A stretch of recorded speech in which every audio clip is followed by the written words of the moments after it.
এখন তারেক রহমান প্রধানমন্ত্রী হওয়ার পর খুব স্বাভাবিকভাবেই তিনি যুক্তরাষ্ট্রের সেই কালো তালিকা ভুক্তি থেকে খুব শিগগিরই বেরিয়ে আসতে চাইছেন। মনে রাখবেন, গত বছর 2025 সালে মার্কিন কংগ্রেসের আমন্ত্রণে ন্যাশনাল প্রেয়ার ব্রেকফাস্টে ওয়াশিংটন ডিসিতে আমন্ত্রিত হওয়া সত্ত্বেও তারেক রহমান নিজে যেতে পারেননি, পাঠিয়েছিলেন তার কন্যা জাইমা রহমানকে। এই কিছুদিন আগেই জুবাইদা রহমান ঘুরে এলেন মেলানি ট্রাম্পের সঙ্গে ফার্স্ট লেডিদের এক সভায় অংশ নিয়ে। কিন্তু তারেক রহমান চান সেপ্টেম্বরের আগেই জাতিসংঘের সাধারণ পরিষদে যোগ দেওয়ার ক্ষেত্রে তার যে বাধা আছে সে বাধা দূর হোক। বাংলাদেশে বিএনপি সরকার, তারেক রহমান সরকারকে জাতিসংঘের তরফে একটা কড়া বার্তা পাঠানো হয়েছে, যেখানে উদ্বেগ প্রকাশ করে জাতিসংঘ সরাসরি জানতে চেয়েছে যে সন্ত্রাস বিরোধী আইনের আওতায় আওয়ামী লীগের কার্যক্রম সম্পূর্ণভাবে নিষিদ্ধ করে দেওয়ার মতো কোনো যুক্তিসঙ্গত কারণ ছিল কিনা, সুনির্দিষ্ট অভিযোগ ছিল কিনা, এবং এই যে সারা বাংলাদেশ জুড়ে আওয়ামী লীগের নেতা কর্মীদেরকে নির্বিচারে গ্রেফতার করা হচ্ছে তার কোনো আইনি ভিত্তি আছে কিনা, এবং শেখ হাসিনা সহ আন্তর্জাতিক অপরাধ ট্রাইব্যুনাল এবং আদালতগুলোতে যে বিচার চলছে সে বিচারে যথাযথ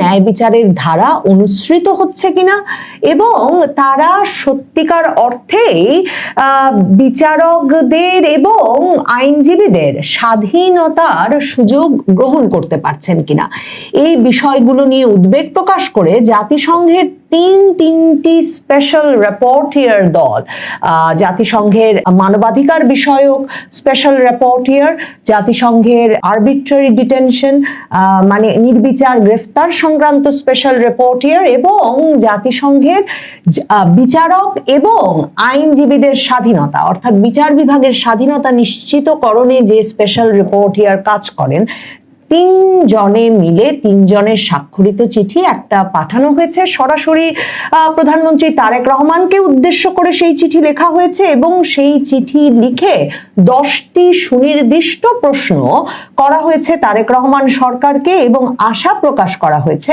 7 দিনের মধ্যে তারেক রহমান সরকার জাতিসংঘকে এই প্রশ্নগুলোর যথাযথ উত্তর দেবেন। মানে এর কোনো আইনি একেবারে বাধ্যবাধকতা কোনো দেশের উপরেই থাকে না। জাতিসংঘ যখন কোনো বিষয়ে উদ্বেগ প্রকাশ করে, বিশেষ করে স্পেশাল রিপোর্টিয়াররা যখন উদ্বেগ প্রকাশ করেন, কিন্তু আমরা জানি যে ইরান, গাজা সহ বিশ্বের নানা ঘটনায়, মানে একেবারে আন্তর্জাতিক শিরোনাম সৃষ্টিকারী ঘটনায় জাতিসংঘকে একটা নখদন্তহীন বাঘ বলে মনে হলেও, মানে একেবারে একটা অকেজো কাগুজে বাঘ বলে মনে হলেও, বাংলাদেশের মতো দেশের জন্য জাতিসংঘে শান্তিরক্ষী বাহিনী পাঠানো থেকে শুরু করে টিকা সংগ্রহ কিংবা রোহিঙ্গাদের জন্য যথাযথ মানবিক সহায়তা কার্যক্রম চালু রাখার জন্যও জাতিসংঘের জন্য বাংলাদেশের মতো দেশগুলোর সম্পর্ক খুবই ভালো রাখা, কার্যকরী রাখা অত্যন্ত গুরুত্বপূর্ণ। শুধু যে সে কারণে জাতিসংঘের সঙ্গে সক্রিয় সম্পর্ক তৈরিতে তারেক রহমান সরকার, বিএনপি সরকার বিশেষভাবে আগ্রহী তাই নয়।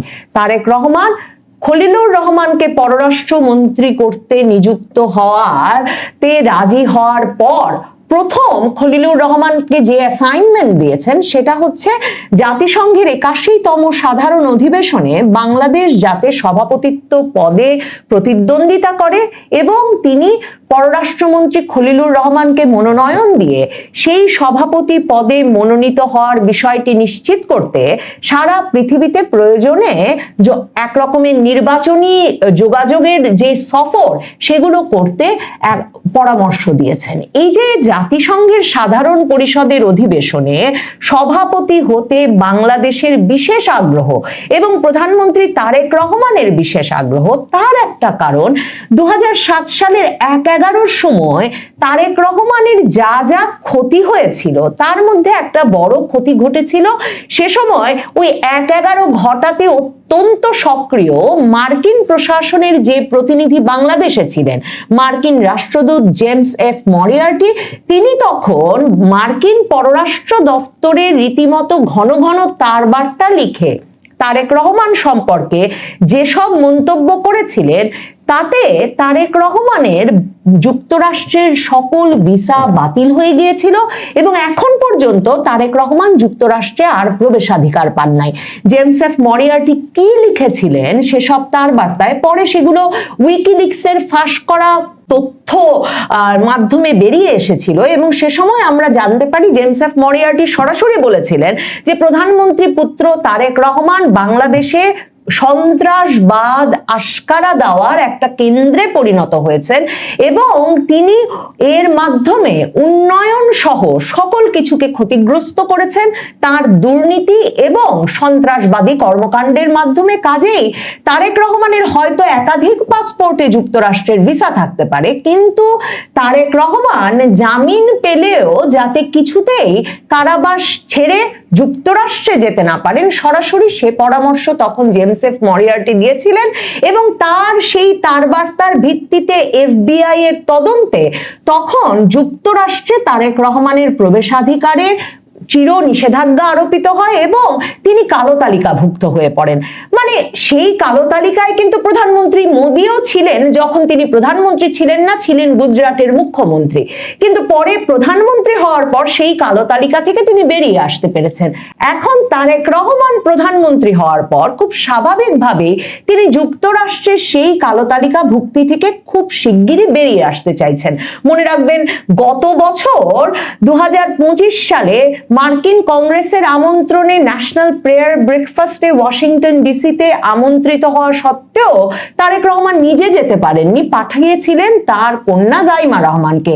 এই কিছুদিন আগেই জুবাইদা রহমান ঘুরে এলেন মেলানি ট্রাম্পের সঙ্গে ফার্স্ট লেডিদের এক সভায় অংশ নিয়ে। কিন্তু তারেক রহমান চান সেপ্টেম্বরের আগেই জাতিসংঘের সাধারণ পরিষদে যোগ দেওয়ার ক্ষেত্রে তার যে বাধা আছে সে বাধা দূর হোক এবং সেক্ষেত্রেও জাতিসংঘ একটা গুরুত্বপূর্ণ ভূমিকা রাখুক, এবং সে কারণে তিনি মনে করেছেন যে জাতিসংঘের সাধারণ পরিষদের সভাপতিত্ব পাওয়াটা সেক্ষেত্রে অত্যন্ত কার্যকরী ভূমিকা রাখবে।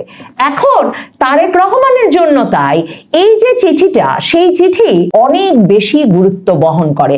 এই চিঠিতে জাতিসংঘের স্পেশাল রিপোর্টাররা মূলত যে বিষয়গুলোতে আপত্তি করেছেন সেই বিষয়গুলো হচ্ছে, এক, কি করে আন্তর্জাতিক সন্ত্রাসবাদ বিরোধী আইনটিকে আওয়ামী লীগ নিষেধাজ্ঞায় বলবৎ করা হলো, এবং তারা জিজ্ঞেস করেছে যে কোন সুনির্দিষ্ট তথ্যের ভিত্তিতে এবং সুনির্দিষ্ট ঝুঁকির ভিত্তিতে একটা প্রজ্ঞাপনের মাধ্যমে এরকম একটা ব্ল্যাঙ্কেট নিষেধাজ্ঞা আরোপ করা হলো এই দলটির বিরুদ্ধে।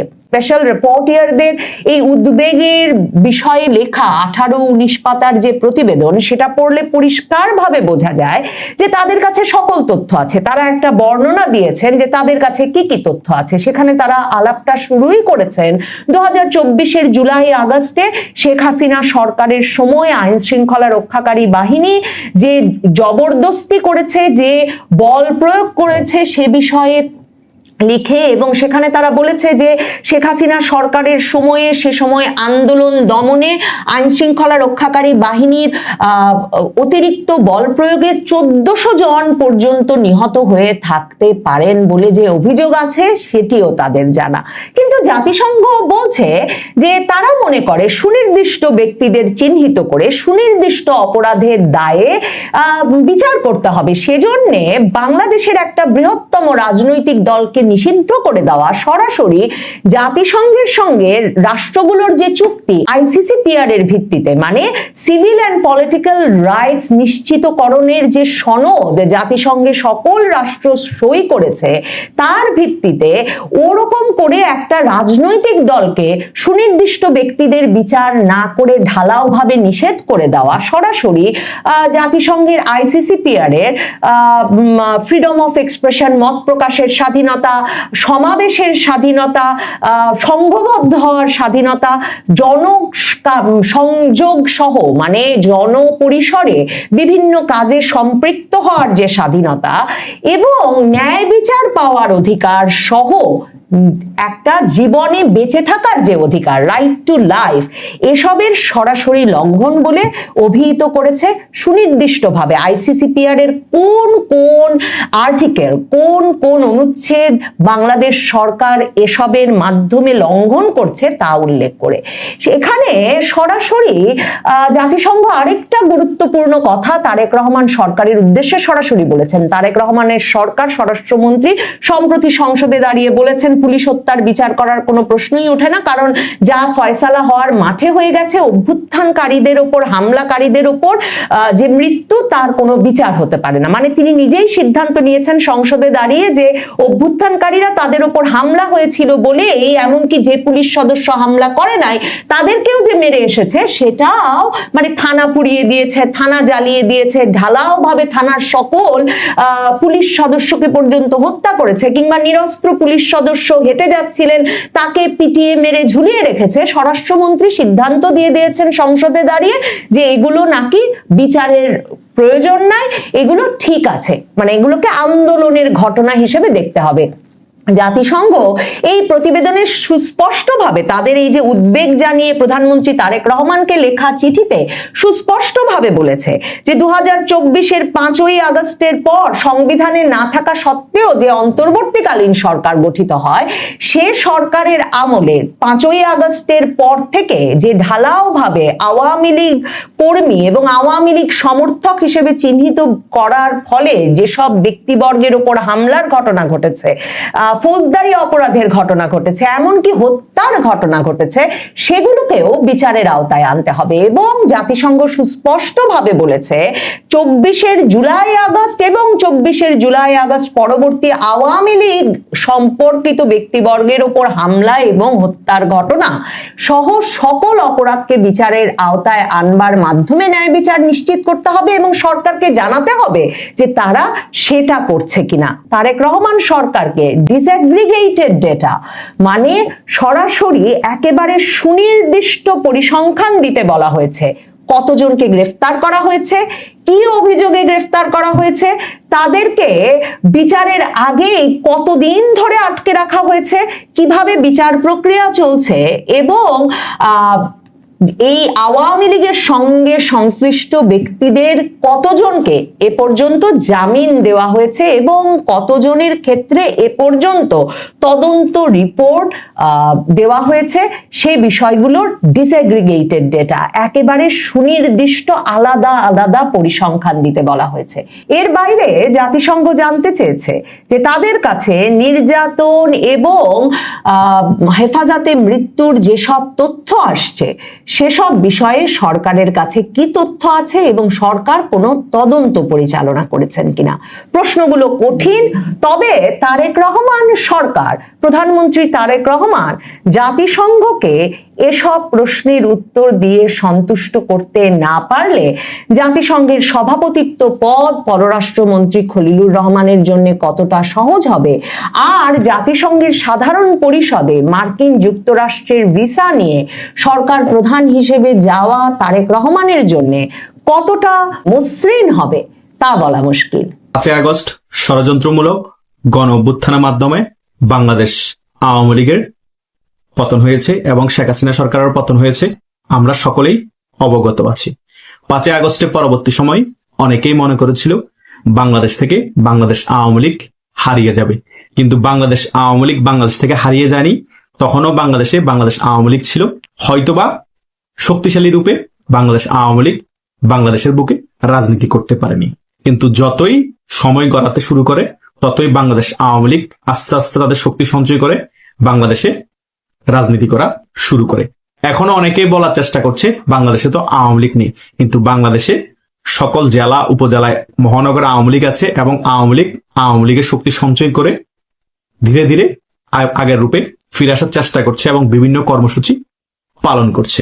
যতই সময় গড়াচ্ছে ততই আওয়ামী লীগ শক্তিশালী হচ্ছে এবং ফিরে আসার জন্য যা যা কিছু করা প্রয়োজন আগের মতো শক্তিশালী রূপে সকল কিছুই কিন্তু বাংলাদেশ আওয়ামী লীগের নেতাকর্মীরা করে যাচ্ছে।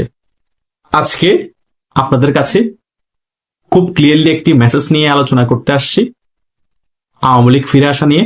আশা করছি আপনারা থাম্বনেল দেখেই ক্লিয়ার হয়ে গেছেন কি বিষয়ে আলোচনা করব। তাই শেষ পর্যন্ত ভিডিওটি দেখবেন, সকল বিষয় একেবারে ক্লিয়ার হয়ে যাবে। প্রথমত, বাংলাদেশ আওয়ামী লীগ 60 দিনের মধ্যে এখন যে শক্তিশালী অবস্থায় আছে তার থেকেও দ্বিগুণ শক্তিশালী অবস্থা নিয়েই বাংলাদেশের বুকে রাজনীতিতে ফিরে আসবে। এটা ক্লিয়ারলি আপনারা ধরে রাখতে পারে। দিন দিন বাংলাদেশ আওয়ামী লীগ শক্তি সঞ্চয় করছে, আগের থেকেও শক্তিশালী হচ্ছে। আর সামনে যে 60 দিন আছে সেটা খুবই গুরুত্বপূর্ণ, এবং সেই গুরুত্বপূর্ণ সময়ে কিন্তু বাংলাদেশ আওয়ামী লীগ এই 60 দিনের মধ্যে আগের থেকে শক্তিশালী হয়ে বাংলাদেশের বুকে রাজনীতিতে ফিরে আসবে। এখন আপনাদের মনে অনেক প্রশ্ন হতে পারে, ভাই হঠাৎ করে 60 দিনের মধ্যে কি এমন আমূল পরিবর্তন হতে পারে এবং কি কারণে বাংলাদেশ আওয়ামী লীগ হঠাৎ করে আগের থেকে শক্তিশালী রূপে ফিরে আসতে পারে? তার মেইন রিজন হচ্ছে বৈশ্বিক অবস্থা। আপনারা বিশ্বের অবস্থাটা দেখেন, বাংলাদেশ এখন দুর্ভিক্ষের কবলে পড়তে যাচ্ছে। আমেরিকা বিজি আছে ইরানের সাথে যুদ্ধে, চাইনাও বিজি আছে ইরানের সাথে যুদ্ধে, ইন্ডিয়া সম্পূর্ণরূপে ফাঁকা মাঠে আছে। ইন্ডিয়া এখন সম্পূর্ণ ফোকাস আছে বাংলাদেশের উপর, বাংলাদেশে কিভাবে ইন্ডিয়া আবার নিয়ন্ত্রণ প্রতিষ্ঠা করবে এবং বাংলাদেশ আওয়ামী লীগকে বাংলাদেশের রাজনীতিতে ফিরিয়ে আনবে।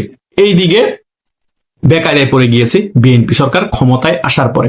বিএনপি এখন বিদেশীয় যত দেশ আছে সকল দেশের সাথে তেমন সম্পর্ক করে যে বিভিন্ন দ্রব্য বাংলাদেশে আমদানি করবে সেটারও অবস্থা নাই, কারণ ভারত ছাড়া এখন সম্পূর্ণরূপে বেকায়দায় পড়ে গিয়েছে এই বিএনপি সরকার।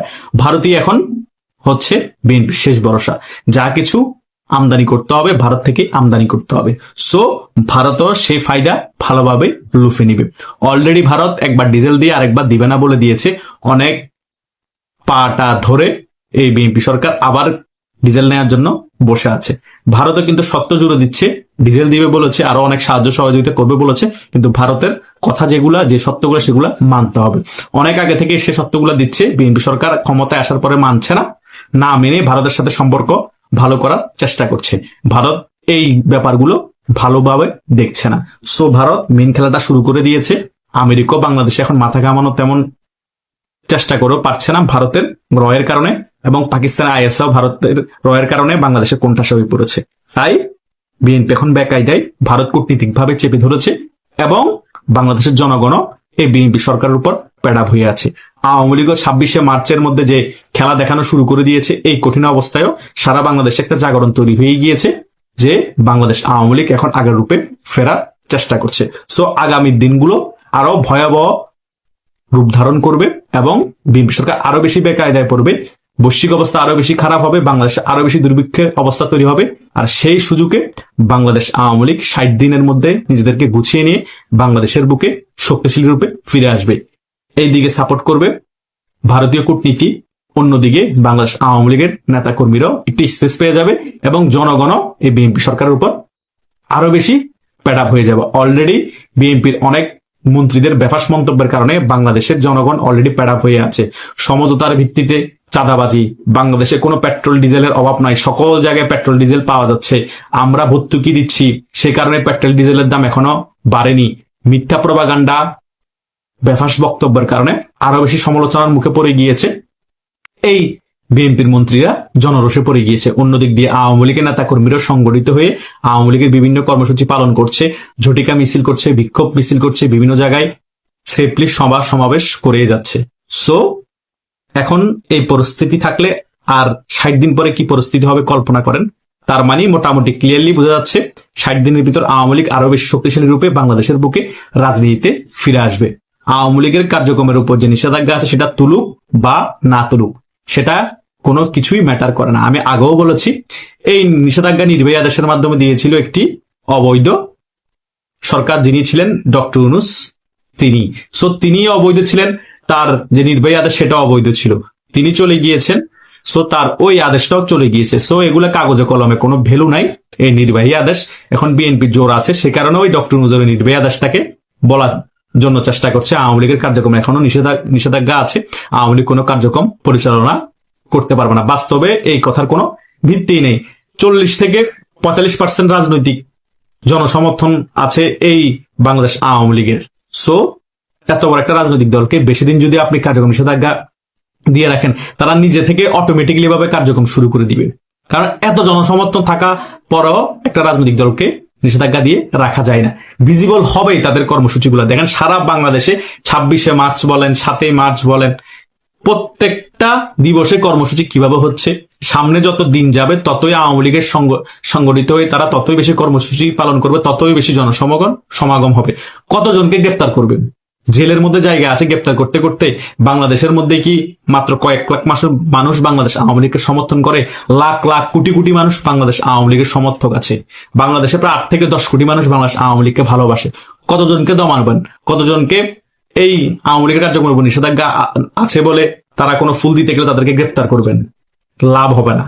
যতই দমানোর চেষ্টা করবেন ততই শক্তি সঞ্চয় করে আওয়ামী লীগ ফিরে আসবে। আপনারা যে বেকায়দায় পড়ে গিয়েছেন এই 1-1.5 মাসের মধ্যে সেটা সম্পূর্ণরূপে ক্লিয়ার। আর 2 মাসের মধ্যে আপনারা আরো বেশি বেকায়দায় পড়বেন, আর আওয়ামী লীগ আরো তত বেশি শক্তি নিয়ে বাংলাদেশের বুকে রাজনীতিতে ফিরে আসবে। কোনোভাবে কোনো চক্রান্ত করে কোনো ষড়যন্ত্র করে আর দমাতে পারবেন না। আর ইন্ডিয়ার চাপটা আগে নিতে পারেন নাকি দেখেন। ইন্ডিয়া ডাইরেক্টলি আপনাদেরকে কিছু করবে না, কিন্তু ঘুরে খেলে দিবে। ইন্ডিয়ার কাছে সকল লিস্ট আছে। 5 আগস্টের পরবর্তী সময় কে কোন বক্তব্য দিয়েছেন, কে দিল্লি না ঢাকা বলেছেন, কে সেভেন সিস্টার্স দখল করবে বলেছেন, বিএনপির কোন নেতা তার বইয়ে শাড়ি এনে জ্বালিয়ে পুড়িয়ে ছাই করে দিয়েছে ইন্ডিয়ান প্রোডাক্ট বলে। আমরা সকলে অবগত আছি, ভারতও অবগত আছে। কথা বুঝেন নাই? এই বিএনপির সরকারের মধ্যে কারা কারা ভারতপন্থী আছে, কারা কারা সিএ এর এজেন্ট আছে, কারা কারা পাকিস্তানপন্থী, সকল কিছুর রেকর্ড, সকল বায়োডাটা ভারতের রয়ের কাছে আছে। ভারতের গোয়েন্দা সংস্থারা সকল কিছু লিস্ট করে রেখেছে। হয়তো এখনো চুপ আছে, হয়তো এখনো বিএনপির সাথে সম্পর্ক ভালো রেখেছে, কিন্তু ঝোঁক বুঝে কোপ মেরে দিবে ভারত সরকার। কূটনীতিক ভাবে মারবে, ডাইরেক্টলি না মারলো। আর সেই সুযোগে আওয়ামী লীগ স্পেসটা কাজে লাগাবে এবং জনগণকে সাথে নিয়ে রাজপথে নেমে রাজপথ দখল করবে। কিচ্ছু করতে পারবেন না। 60 দিনের মধ্যে বাংলাদেশে অনেক ম্যাসাকার একটা পরিস্থিতি তৈরি হবে। আওয়ামী লীগ পুরো দমে বাংলাদেশের রাজনীতি ফিরে না আসলো, অন্তত আগের থেকেও এখন যে অবস্থায় তার থেকে একটু শক্তিশালী রূপে বাংলাদেশে আবির্ভূত হবে। কোনোভাবেই ঠেকিয়ে রাখতে পারবেন না। এটা রিয়েলিটি। সো রিয়েলিটিটা মেনে নেন। রিয়েলিটি মেনেই আপনাদের দেশ পরিচালনা করুন, সেটাতে আপনাদের জন্য মঙ্গলজনক। তাহলে অন্তত 5 বছর না পারলেও 3-4 বছর সরকারে থাকতে পারবেন। আর যদি আওয়ামী লীগকে রাজনীতি করার স্পেস দেন তাহলে 5টা বছর অন্তত দেশ পরিচালনা করার সুযোগ পাবেন। তা না হলে 5 বছরও দেশ পরিচালনা করতে পারবেন কিনা সন্দেহ আছে। আশা করছি আপনারা সকল বিষয় বুঝতে পেরেছেন এই আলোচনায়। তবুও যদি আপনাদের কোনো কনফিউশন থাকে, কোনো প্রশ্ন থাকে, ভিডিওর কমেন্ট বক্স আছে, সেখানে কমেন্ট করতে পারেন। ধন্যবাদ।